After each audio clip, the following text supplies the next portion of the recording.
കഴിഞ്ഞ ദിവസം എറണാകുളത്ത് നിന്ന് ചില CCTV ദൃശ്യങ്ങൾ പുറത്തു വന്നിരുന്നു. അത് പുലർച്ചെ പുറത്തിറങ്ങിയ പെൺകുട്ടികളെ ഒരു സംഘം ആക്രമിക്കുന്നതിന്റെ ദൃശ്യങ്ങളായിരുന്നു. അത് കലൂരിലാണ് ആ സംഭവം ഉണ്ടായത്. അപ്പോൾ രാത്രി നടക്കാനിറങ്ങിയ പെൺകുട്ടികളെ ആക്രമിച്ച കേസിലെ മുഖ്യപ്രതി അക്ബർ പെൺവാണിഭം നടത്തിയിരുന്നതായാണ് പോലീസ് ഇപ്പോൾ പറയുന്നത്. മുറികൾ വാടകയ്ക്കെടുത്ത് യുവതികളെ പാർപ്പിച്ചായിരുന്നു ഇയാൾ സ്ത്രീകളെ ലൈംഗികമായി ചൂഷണം ചെയ്ത് പണം സമ്പാദിച്ചിരുന്നത്. കേസിൽ പിടിയിലായ മറ്റു പ്രതികളും ഇതേ കെട്ടിടത്തിൽ തന്നെയായിരുന്നു താമസിച്ചിരുന്നതെന്നും പോലീസ് പറയുന്നു. അബ്ദുൽ നാസർ വിവരങ്ങൾ നൽകും കൊച്ചിയിൽ നിന്ന്. നാസർ, അപ്പോൾ ഈ കേസുമായി ബന്ധപ്പെട്ട മുഖ്യപ്രതിയായ അക്ബറിന് ക്രിമിനൽ പശ്ചാത്തലമുണ്ട് എന്നതടക്കമുള്ള കാര്യങ്ങളാണ് ഇപ്പോൾ പുറത്തു വന്നത്. കേസുമായി ബന്ധപ്പെട്ട് മറ്റു 3 പേർ നേരത്തെ അറസ്റ്റിലാവുകയും ചെയ്തിരുന്നു. അപ്പോൾ ഇവർക്കും കൃത്യത്തിൽ സമാനമായ പങ്കുണ്ട് എന്നുള്ള വിവരങ്ങളാണോ ലഭിക്കുന്നത്? അന്വേഷണം എങ്ങനെ പുരോഗമിക്കുന്നു നാസർ?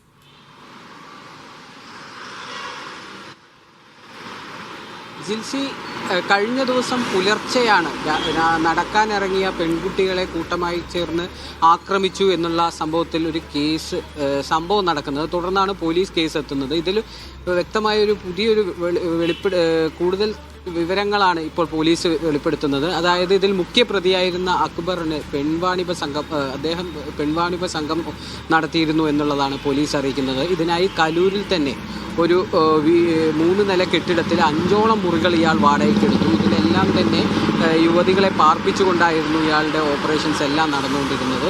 അതായത് ഇതിൽ മലയാളികൾ കൂടാതെ ഒരു തമിഴ്നാട് സ്വദേശി, 2ഓളം ഉത്തരേന്ത്യൻ സംസ്ഥാനക്കാർ എന്നിവരെ എല്ലാം ഉൾപ്പെടുത്തിയായിരുന്നു ഇയാൾ ഇത് ഓപ്പറേറ്റ് ചെയ്തിരുന്നത്. പൂർണ്ണമായും ഈ ബിൽഡിങ്ങിൻ്റെ എല്ലാ ഉത്തരവാദിത്വവും നിയന്ത്രിച്ചിരുന്നത് അക്ബർ നേരിട്ട് തന്നെയായിരുന്നു. കേസിൽ മറ്റ് പ്രതികളും താമസിച്ചിരുന്നത് ഇതേ ബിൽഡിങ്ങിൽ തന്നെയായിരുന്നു.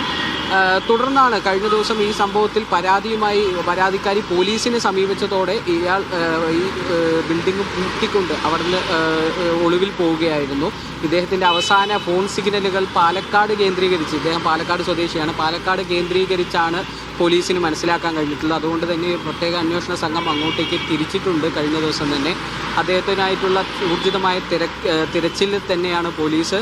എന്നാൽ ഈ പെൺവാണിഭ സംഘം നടത്തിയിരുന്നു എന്നുള്ളതിലെ കൂടുതൽ വിവരങ്ങൾ എന്ന് വെച്ചാൽ ഇതിലുള്ള യുവതികളെ കണക്ട് ചെയ്യാനും പോലീസ് ശ്രമിച്ചിരുന്നു. എന്നാൽ അവരുടെ കഴിഞ്ഞുള്ള ഏറ്റവും ഒടുവിൽ ലഭിച്ച ഫോൺ സിഗ്നൽ എന്ന് പറയുന്നത് മരട് ഭാഗത്ത് നിന്നാണ്. അത് കേന്ദ്രീകരിച്ചും ഇപ്പോൾ പോലീസ് അന്വേഷണം നടത്തുന്നുണ്ട്. എന്തായാലും ഇദ്ദേഹത്തിന് ക്രിമിനൽ പശ്ചാത്തലമുണ്ടെന്ന് പോലീസ് ആദ്യം തന്നെ കേസ് രജിസ്റ്റർ ചെയ്തപ്പോൾ തന്നെ അറിയിച്ചിരുന്നു. തുടർന്നാണ് ഈ എത്തിക്കുന്ന വെളിപ്പെടുത്തലുകളിലേക്ക് കൂടി ഇപ്പോൾ പോലീസ് എത്തിയിരിക്കുന്നത്. എന്തായാലും ഉടൻ തന്നെ ഇദ്ദേഹത്തെ പിടികൂടാനാവും എന്ന ഒരു പ്രതീക്ഷയിൽ തന്നെയാണ് എറണാകുളം ടൗൺ നോർത്ത് പോലീസ്.